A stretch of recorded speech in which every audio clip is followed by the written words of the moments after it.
ആണ്ടുവട്ടത്തിലെ 6-ാമത്തെ ഞായർ. നിയമങ്ങൾ അസാധുവാക്കുവാൻ വേണ്ടിയല്ല, മറിച്ച് അവ പൂർത്തീകരിക്കുവാൻ വേണ്ടിയാണ് താൻ വന്നത് എന്ന യേശുനാഥൻ്റെ വചനങ്ങളാണ് ഈ ആഴ്ചയിൽ വിചിന്തനത്തിനായി തിരുസഭ നമുക്ക് നൽകിയിരിക്കുന്നത്.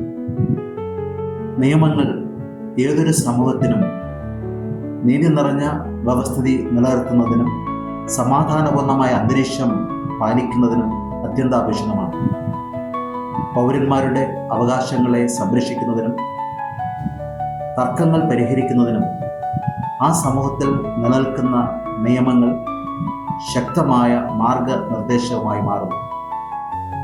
അതുകൊണ്ട് തന്നെ ഏതൊരു സമൂഹത്തിലും സുസ്ഥിരമായ നിലനിൽപ്പിന് നിയമങ്ങൾ അത്യന്താപേക്ഷിതമാണ്. നിയമമില്ലാതെ വരുമ്പോൾ ആ സമൂഹം അരാജകത്വത്തിലേക്ക് നീണ്ടുവന്നു വരാം.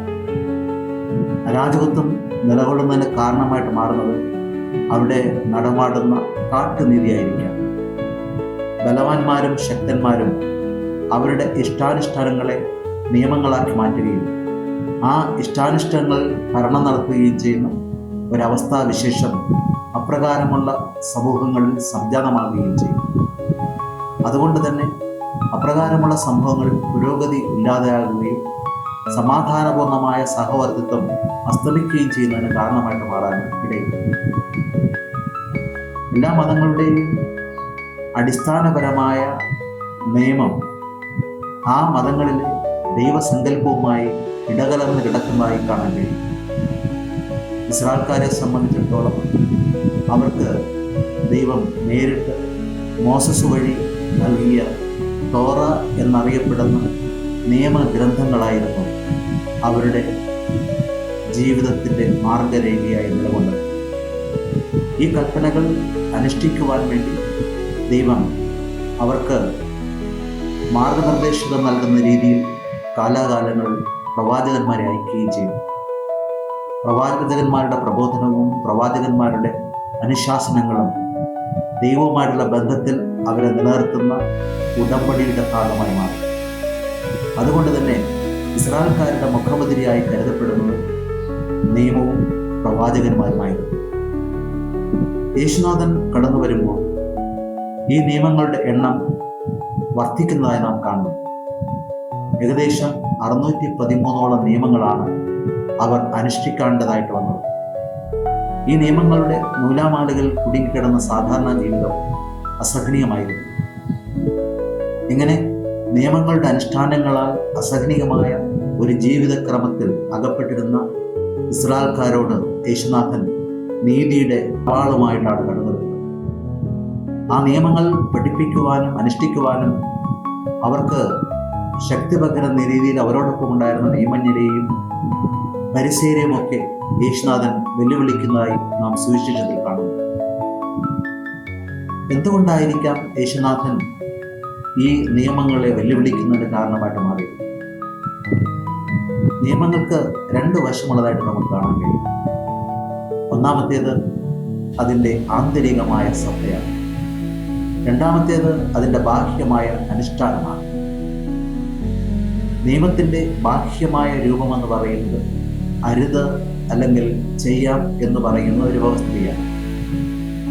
അരുത് എന്നോ ചെയ്യണമെന്നോ പറയുമ്പോൾ സ്വാഭാവികമായിട്ട് ബാഹ്യമായി ചെയ്യാനുള്ള ഒരു പ്രവൃത്തിയിലേക്കാണ് ശ്രദ്ധ ഊന്നുന്നത്. എന്നാൽ ഈ ബാഹ്യമായി ചെയ്യപ്പെടേണ്ട പ്രവൃത്തിക്ക് അടിസ്ഥാനമായി നിൽക്കുന്ന ചില പ്രേരക ഘടകങ്ങളുണ്ട്. എന്തുകൊണ്ട് ഒരു വ്യക്തി അത് ചെയ്യണം, എന്തുകൊണ്ട് ആ വ്യക്തി അത് ചെയ്യാൻ പാടില്ല എന്നുള്ള കാര്യവും വളരെ പ്രധാനപ്പെട്ടതാണ്. ഇസ്രായേൽക്കാരെ സംബന്ധിച്ചിടത്തോളം ദൈവം അവർക്ക് കൽപ്പന നൽകിയത് ദൈവത്തിന് അവരോടുള്ള സ്നേഹത്തെ പ്രതിയാണ്. ആ സ്നേഹത്തിൽ നിലനിൽക്കുവാൻ വേണ്ടിയുള്ള വ്യവസ്ഥകൾ ഉൾച്ചേർന്നതായിരുന്നു കൽപ്പനകൾ. ഈ കൽപ്പനകൾ അനുഷ്ഠിച്ചാൽ അവർക്ക് സ്വാഭാവികമായിട്ടും ദൈവസ്നേഹത്തിൻ്റെ പന്ഥാവിൽ ജീവിതയാത്ര തുടരാം എന്നുള്ള വിശ്വാസവും ബോധ്യവും ദൈവം അവർക്ക് നൽകിപ്പോകുന്നത്. ഇതുതന്നെയാണ് യേശുനാഥൻ നിയമത്തിൻ്റെ പൂർത്തീകരണവുമായി ബന്ധപ്പെട്ട് നമ്മോട് പറയുന്നത്. കള്ളം പറയരുത് എന്ന ഒരു കൽപ്പനയുണ്ട് എന്ന് നമുക്കറിയാം. കള്ളം പറയരുത് എന്ന നിയമം നമ്മെ സംബന്ധിച്ചിടത്തോളം ഒരു അരുതാത്ത പ്രവൃത്തിയിലേക്ക് നമ്മുടെ ശ്രദ്ധയെ കൊണ്ടുവരും. എന്നാൽ ഈ കള്ളം പറയരുത് എന്ന പ്രവൃത്തിക്ക് പിന്നിൽ നിൽക്കുന്ന ചേതോവികാരം, ഇതിൻ്റെ ആത്മീയ സത്യം എന്താണ്? കള്ളം പറയുമ്പോൾ കള്ളം പറയപ്പെടുന്ന വ്യക്തിയോട് കാണിക്കുന്ന അവിശ്വസ്തതയും സ്നേഹബന്ധത്തിൻ്റെ ലംഘനവും വ്യക്തമായി കാണുവാൻ കഴിയും. കള്ളം പറയുന്നതിലൂടെ ആ സ്നേഹബന്ധത്തെ ചതിക്കുന്ന അവസ്ഥയിൽ എത്തപ്പെടുന്ന ഒരു വലിയ കെണിയായി, ചതിയായി മാറാം. സ്വാഭാവികമായിട്ടും ബാഹ്യമായിട്ട് പറയുന്ന ആ കള്ളം അതിൻ്റെ ആന്തരികമായ ചൈതന്യത്തെയും നഷ്ടപ്പെടുത്തുന്നതിന് കാരണമായിട്ട് മാറും. ബന്ധങ്ങളിൽ വിള്ളലുകൾ ഉണ്ടാകുകയും ആഴപ്പെടുന്ന വിള്ളലുകളിൽ വ്യക്തിബന്ധങ്ങൾ നഷ്ടമാകുകയും ചെയ്യുന്ന ദുരന്തം അവിടെ സംഭവിക്കുന്നതിന് കാരണമായിട്ട് മാറാം. മറ്റൊരു കൽപ്പനയാണ് നമുക്ക് സുപരിചിതമായ കൊലപാതകം ചെയ്യരുത് എന്നുള്ളത്. കൊലപാതകം തീർച്ചയായിട്ടും വലിയൊരു പാപമാണ്, തെറ്റാണ്.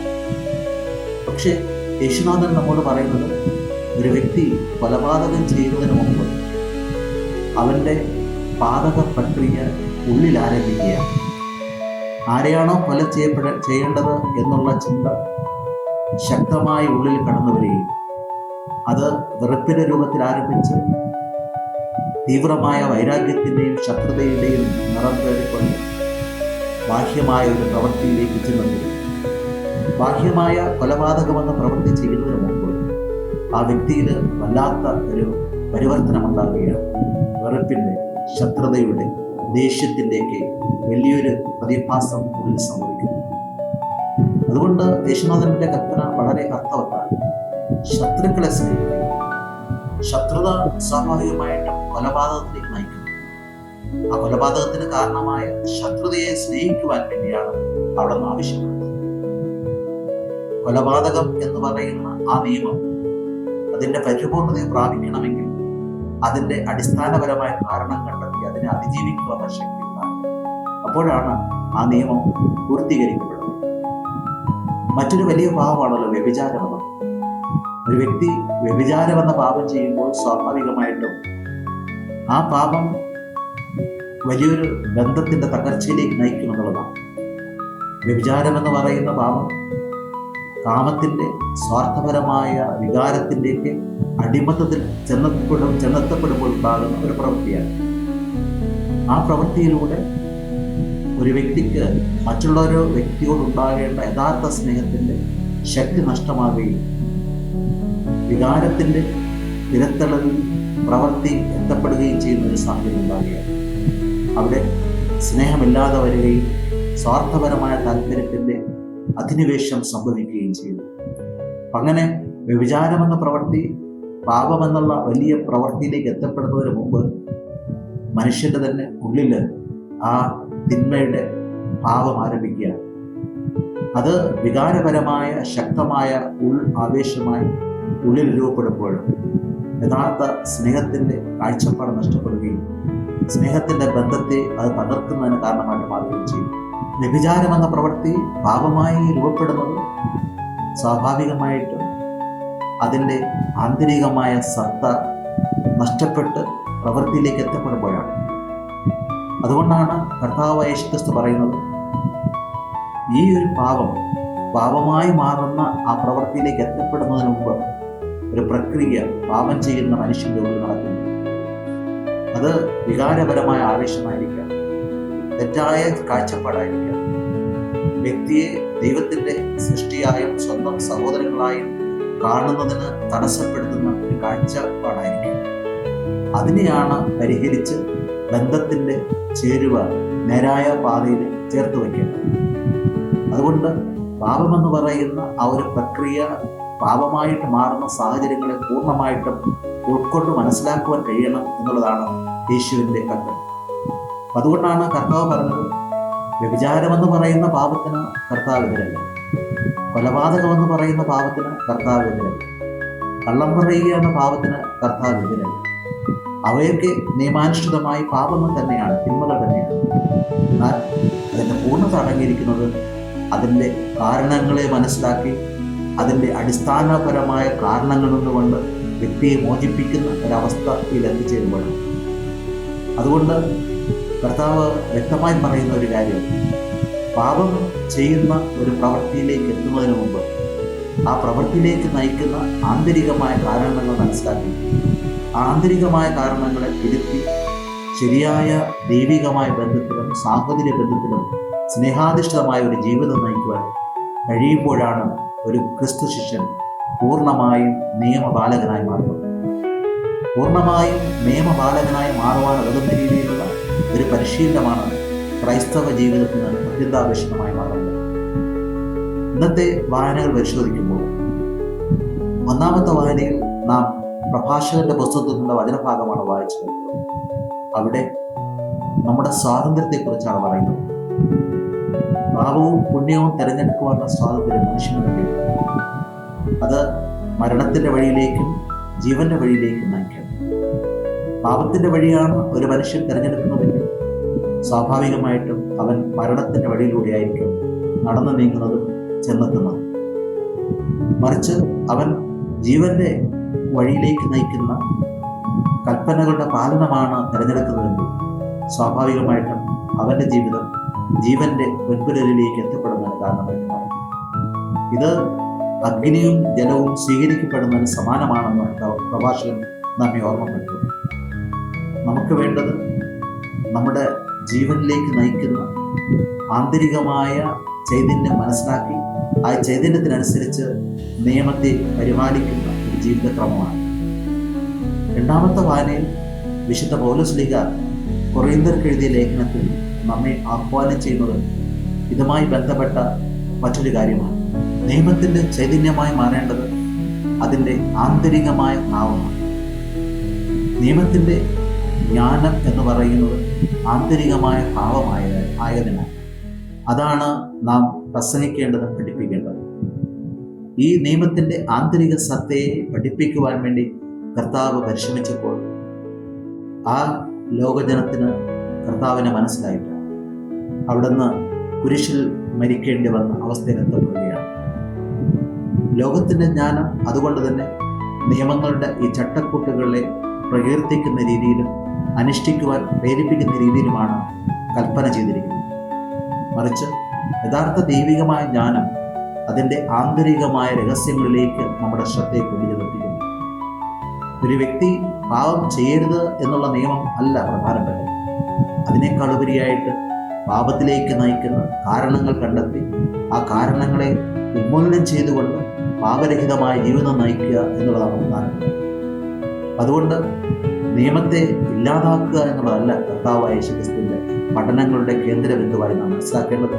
മറിച്ച് പാപത്തിലേക്ക് നയിക്കുന്ന ആന്തരികമായ ജ്ഞാനം തിരിച്ചറിവിലൂടെ മനസ്സിലാക്കി ആ ആന്തരികമായ രഹസ്യവും ജ്ഞാനവും ഉൾക്കൊണ്ടുകൊണ്ട് നമ്മുടെ പ്രവൃത്തികളെ ശക്തിപ്പെടുത്തുന്ന ആന്തരികമായ പ്രചോദനം നാം സ്വന്തമാക്കണം എന്നുള്ളതാണ്. ഈ ആന്തരികമായ പ്രേരണ, പ്രചോദനം ദൈവസ്നേഹത്തിൽ നിന്നും പരസ്നേഹത്തിൽ നിന്നും ആർജിച്ചെടുക്കാൻ കഴിഞ്ഞാൽ നല്ല ബന്ധത്തിലൂടെ ജീവിതത്തെ ക്രമപ്പെടുത്തുവാൻ കഴിയും. അതായിരിക്കും ദൈവമായിട്ടുള്ള ബന്ധത്തിലും സഹോദരങ്ങളുമായിട്ടുള്ള ബന്ധത്തിലും മുന്നോട്ട് പോകുവാൻ നമ്മെ പ്രേരിപ്പിക്കുന്ന പ്രചോദക ഘടകം. മറിച്ച് കൽപ്പനകളുടെ ബാഹ്യതയും കൽപ്പനകളുടെ അനുഷ്ഠാനവും കൊണ്ട് മനസ്സിനെ നമ്മൾ അസ്വസ്ഥമാക്കുമ്പോൾ നമ്മുടെ ചിന്തകൾ പ്രവർത്തിക്കണമെന്നുള്ള ആ ഒരു താല്പര്യത്താൽ നിറങ്ങളായി മാറും. പ്രവർത്തികൾക്കതീതമായി നമുക്കുണ്ടാകുന്ന പ്രചോദനത്തിനാണ് പ്രാധാന്യം. പ്രവർത്തികൾക്കതീതമായി നമുക്കുണ്ടാകുന്ന പ്രേരണകൾക്കാണ് പ്രാധാന്യം.